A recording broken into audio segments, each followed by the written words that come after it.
This is why your restaurant marketing is failing, and in this video, I'm going to show you exactly why your restaurant marketing is failing and what you can do to fix it. I'm Andrew Scott from OwnerShift. We help restaurant owners grow their sales, grow their profits, and have more freedom with their time and get them working on the business instead of inside of it. We've helped over 600 clients do exactly that, and let's dive into it. So what I want you to know about your restaurant marketing is there's an easy way to understand what your marketing is about. It is two things. So number one, it is what your message is, and then how your message gets out. Now, the reason this is important, think of it like this. A lot of people, when they're doing marketing, they're sending out an offer of some kind. Hey, maybe it's 10% off. Maybe it's a buy one, get one free on a certain product. Maybe it's grand opening specials, whatever the case might be. Where most people go wrong is they put all the emphasis on coming up with the best offer, the best thing, like, oh, we're going to do like a happy hour between, 3 and 5, or we're going to do kids eat free on Tuesdays, or we're going to do this thing. And then they launch this. And then all of a sudden what happens is they're really excited about it. They're like, man, this is going to bring in so much business. And then nobody shows up, right? They do this event on one day, like a customer appreciation day, and then nobody shows up, right? Or the people that do show up were already your customers to begin with, and they're just coming in then to get a better deal on what they otherwise would have gotten, right? So how does that help you as a business?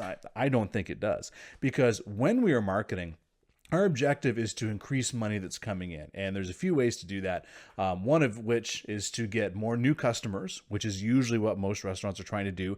The next ways we can do that are getting customers to spend more or getting them to come in more often. But what we're talking about today is trying to get new customers in through marketing. And so the reason why most of your marketing is failing is simply because you focus too much on the offer and not how to get it out there. Now, here's a perfect example. Say you were going to offer free food all day long tomorrow, but you didn't tell anyone. Would the promotion be successful? The answer is no. How could it possibly be successful if nobody knows about it? Because if nobody knows about it, nobody can show up to it. And how do we normally let people know about it? We tell our staff, oh, make sure you tell our customers. Okay, let's put a poster up, in the bill. Let's put something on the window. Let's, put a little table tent, where people are going to dine. Let's, put it in our menu. Like those are the ways we normally try and advertise stuff, because it's easy, it's quick, it's inside the restaurant. But who does it send that message to?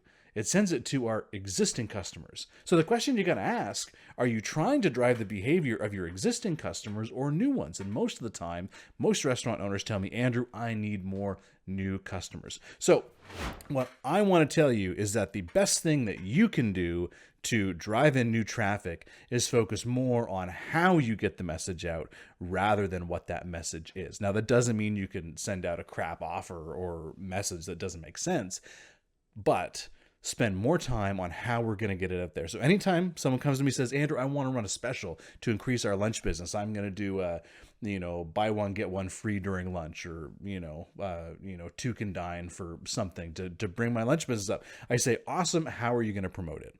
And they go, oh, well, I haven't thought about that yet. Right? Because they expect the offer to sell itself, and it will to your regular customers who are just going to pay you less for doing that. So what we need to do is think about how we're going to get it out there. So there's a few ways that you can do that. Obviously, social media makes a huge amount of sense because most people do have a social media. Downside on that is it only goes to about 7% of your existing followers. So if you have 10,000 followers, just assume that 700 will see it, right? And not everybody is going to take advantage of that, right? Next, we've got our email and text lists. If you don't have phone numbers and you don't have emails for customers, now is the time to start thinking about that. How am I going to get those? Because the other alternatives are all paid, right? We need to pay in order for that to happen. But with social media, that's free, right? At least for our organic posting. And if you have their texts and their emails, that's basically free as well. And I've had clients that literally with a click of a few buttons can send out a text message to 10,000 of their customers and literally pack their restaurant at any given time just with the click of a few buttons because they have that list already built. extremely important to do that over time, because you don't really have to pay for it. Because now we start to get into the other things that cost money. I am a big proponent of literally having things like a little business card size promo that you can literally go and hand out to people. You can go and visit local businesses. You can go visit, different places around you. Like, I even would have my staff run out to the parking lot and literally have conversations with people about different things that were happening. All stuff that, other businesses were too afraid to do or didn't take the time to do. So we were able to capitalize on it, and it worked extremely well. So that is a way that you can do it, but it costs money to bring people out to actually do that. Well worth it, in my opinion. Other ways you can do things, you've got your, social media ads, and most of you guys, when you're doing social media ads, don't necessarily have much more of a strategy other than boosting posts, which is okay. Boosting posts is a good way to get a message out. The downside is when you're doing it, you're not actually building your database of phone numbers and emails. So we do have a way that we can show you how to do that, which is awesome.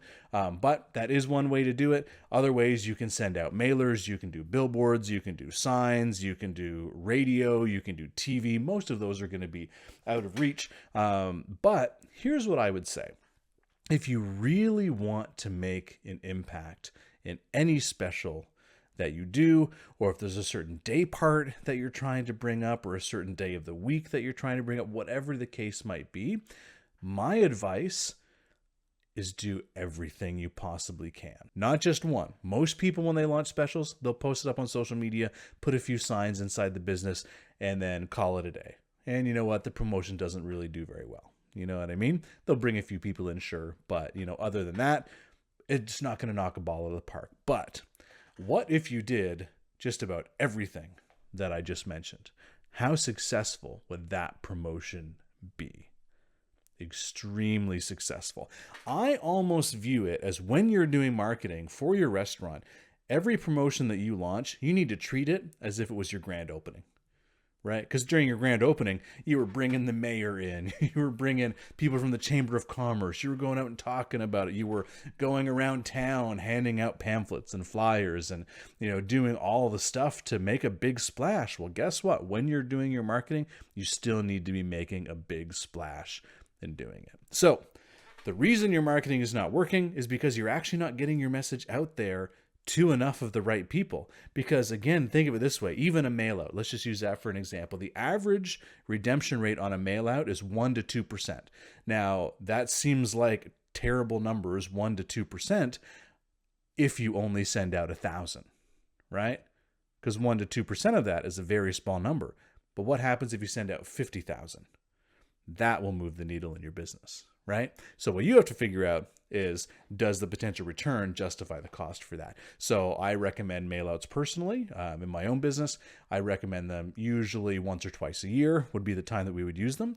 But realistically, once or twice a year, we would send out 30 to 50,000 in the entire area, and we got a massive hit of business every time from doing exactly that. So, not saying you should overuse it, but you have to think that the amount you're going to get back is going to be much smaller in proportion to the stuff that you send out. So when you're sending things out, and when you're doing whatever you're doing, whether it be social media posts, whether it be handing out flyers, maybe you are handing out little coupons like this to people around, I would say whatever you're doing is probably far less than what you need to make your promotion successful. So whatever you're doing, do 10 times more of it, and your promotions will be that much more successful, and your business will be better for it. All right, guys, hope this was helpful. We'll chat soon.